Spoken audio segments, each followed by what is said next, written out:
Hello and welcome to today's video, which is about series that I finished in 2022. So I did the stats. You know me, I love a few good stats. And so I started 13 series and I finished 8. So I guess it's better than average because I think I've finished like 50 series in my life and I've got about 50 going. But in the last few years, I've started about 40 and finished about 20.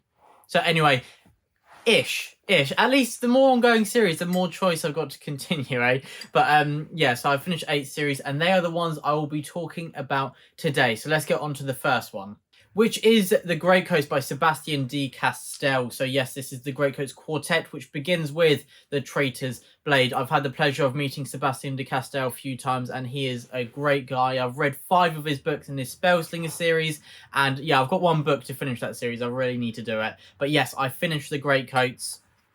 My brother Ed and Papa Gwynne are huge fans of the series, so of course I had to jump on the bandwagon. This is a really fresh fantasy series that takes the genre in a new direction, a very unique idea and premise, and it is driven by the 3 main characters at the core of the story, which there is this amazing bromance, which is probably the best bromance in literature, in any book I've ever read, and probably beyond that, and it is Kess, Brasti, and Falkio. And Falkio is our sole leading POV, our perspective, we see this world through. And the Greatcoats, so they were the guards to the king, and the king was betrayed by his lords and the duchies, and he has been killed. But before he was killed, he asked some of his Greatcoats to do something for him to try and save the country, basically. And so, yes, years after the Greatcoats, they are looked on in shame as they could not protect their king. But these 3, they are trying to carry on that dream of their kings who they loved so deeply. And you see that at the heart of this story, each of them loses faith at one time or another. But the reason they carry on is for the others, because they adore each other. And it is their relationship, their interactions, from which derives the famous humour of Sebastian de Castell. This is absolutely hilarious. The amount of jokes between all 3 of them. You see how they rile each other, how they annoy each other. But underneath that, you've got the heart to the story, which is how much they care about each other and love each other. They'll risk their lives for one another, and that is what drives this series. Because the plot at times may not be as strong as other books, but that is because I think it's not meant to be. It's more about the characters. It's a character-driven story, and sometimes it's about the smaller things in these books. And Sebastian de Castell does an absolutely incredible job of doing that whilst maintaining the tension and the overarching plot as well, which I thought he does a great job of having that balance between the characters, plot, world building, and so on. Yeah, The Greatcoats, really great series, fantasy series, great quartet, really enjoyed it from beginning to end, and I'm looking forward to what he is releasing in 2023, where he is releasing, I believe it'll be 4 books, and they are standalones. Well, I think it's 3 books, they're standalones, but the 4th book will be linked, and it will have the other 3 book characters in the final one. So yeah, that'd be a very interesting and unique idea, and yeah, I'm looking forward to reading more of his writing. So next up, I have another series that I actually started and finished in 2022, and this is historical fiction, and it is Lionheart by Ben Kane. So it begins with the book Lionheart, and then it goes on to Crusader, and then it goes on to the finale, which was released this year, which is King. And yeah, this is by Ben Kane. He is renowned for his ancient Roman historical fiction, but I haven't read them. I actually started with this series and I absolutely loved it. Richard the Lionheart is one of the most renowned and famous of the English kings, but I knew next to nothing about him. So we have the main perspective, our sole perspective actually, is a Irish boy who is the son of a lord who is taken as a hostage to secure the loyalty of his family. And somehow he rises to be one of the right-hand men to Richard the Lionheart. And yeah, this is an extraordinary journey. We really see through his eyes, his lens, the great events that unfolded during the latter part of the 12th century. I believe this starts in 1179. And so yes, Richard the Lionheart, he's most well known probably for being a part of Robin Hood, and also obviously he was a huge part of one of the Crusades. And so yeah, it was very interesting really seeing that historical, at the historical events that unfold and the aspects around that, and the political machinations that go on behind. And obviously this is fictionalized to an extent. Ben Kane, he says at the end, he conducted a lot of research, but obviously this is fictionalized because we do not have too many records for how decisions were made, the political interactions. Obviously, a lot of it is hush hush behind the scenes, isn't it? So this is his take on it, and I thought it was absolutely brilliant. And it is driven by the great character, which is Ferdia, this Irish boy. He becomes known as Rufus, and yeah, he's a great character. You see this internal conflict, but he loves Richard the Lionheart. Richard takes him in, and you see that Richard also is a very complicated person. He commits some terrible deeds, but it's that idea that Ben Kane shows this full scope of humanity, that everyone has a good side and everyone has a bad side, but it's just about how much of the good do you have and how much of the bad, and which do you act upon. And yeah, Ferdy is a great character who the story, he's often a bit of a spectator, but he's given enough agency that is still really engaging, and a lot of it is behind the scenes, as I said, those political machinations, which he really comes into his role. And the conflicts, Ben Kane writes action sequences really well. They're quite breathtaking. It's not romanticized. You see there's some characters who are looking for glory and they're romanticizing it, but it doesn't mean that the book does, because this shows it disillusions the glorification of war. And yeah, I thought it was a really great trilogy, and yeah, hence why I bought all the hardbacks, and yeah, really enjoyed it. Next up, I am going back to fantasy, and that is with The Age of Madness by Joe Abercrombie. So yes, I read A Little Hatred and The Trouble of Peace last year, and I finished the trilogy with The Wisdom of Crowds this year. Joe Abercrombie, as you may know, is one of my favourite authors of all time. His first trilogy, the First Law trilogy, is absolutely exceptional. Some of the best characters of all time, and it's grimdark, so these characters, they do have slithers of good within them, but it's mostly about self-preservation, survival, and doing things to further your own desires. And yeah, so that's what the characters in the First Law are about, and somehow they're brought into the plot and they have to act, often in their own interests, basically always in their own interests. But yes, I really loved the Age of Madness books last year, and yeah, I thought they were exceptional. Perhaps the characters weren't as good or dynamic as the first trilogy, but that is not a insult at all, because those characters, as I said, are some of the best characters of all time. This was still brilliant cast. Leo, and also in particular, are absolutely just brilliant. And Ricky, or Reich, however you say her name, she's incredible as well. So I've read The Wisdom of Crowds this year, and I was a bit disappointed with the end, if I'm honest. I thought that aspects of the conclusion, they were a bit too anticlimactic. I love how Joe Abercrombie subverts our expectations, but I think that parts, when it stepped too far, at times it was a bit, not silly, but a bit unbelievable, a bit forced. And so that, yeah, that was a shame. I still think that it was a really good book, and you should definitely read the series. It may have been of my own making, this demise, but because obviously I went in with such high expectations, and yeah, it didn't deliver on those high hopes, but it's still really good, and I imagine on a reread I would enjoy it more, because I wouldn't have that bar set so high. But still, it's a great series. I'm happy I read it, and Joe Abercrombie is an incredible author, no doubt about that. And yeah, I really loved the Age of Madness trilogy.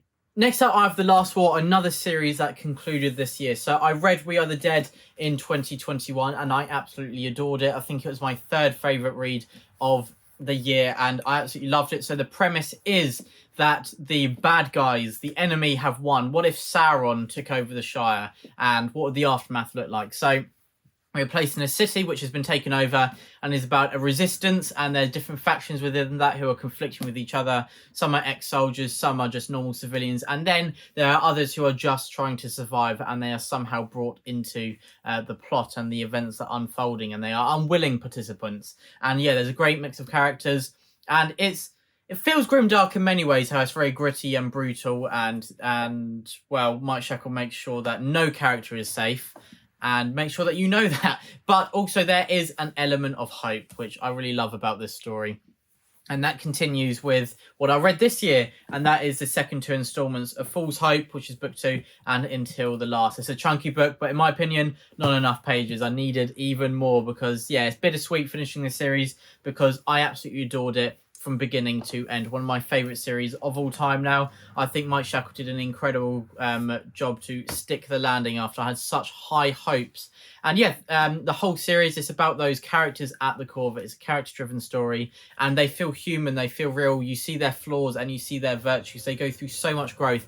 And I think in a lot of books, especially in the fantasy genre, that war occurs, but the characters, they don't seem that affected by there actually being war. Like, if you think of the trauma and your entire life just being tipped upside down. Whereas I think that Mike Shackle really shared a lens on that in the last war. It shows how these characters are so deeply affected. Their sense of belonging has been rocked. Their identity, everything has been shaken and stripped away from them just like that. And I think he did a great job combating that, adding that layer of growth, which made them feel vulnerable and human and real. And we really see those moments. He's great with the action, but he's also great with those quiet moments where characters are dwelling and reflecting on what has just occurred, and those little character interactions which add so much heart to the story, which I just lap it up. I absolutely love it. And yeah, Mike Shackle had those in plenty. So yeah, really great series. Highly recommend it. And yeah, it's one of my favourite series of all time, and one I'll be harking on about for a long while to come. Next up, I have a series by David Gemmell. It's historical, but they're very tiny fantastical elements. So this is a Trojan retelling, and this is Lord of the Silver Bow, and this is the Troy Trilogy, and it's by David Gemmell. And we have seen so many Trojan retellings that it's hard to find something fresh nowadays, in my opinion. Anyway, but David Gemmell, he really did deliver. He found a way to make it fresh, and one of the ways he did that was by dedicating a huge part of this trilogy to the catalysts for the war, what came before the war. And yeah, I found that really interesting. It's about the political standpoint of the time, and I love how he also shows the full scope of warfare. It's not just about the Greeks arriving in the fleet and they besiege Troy.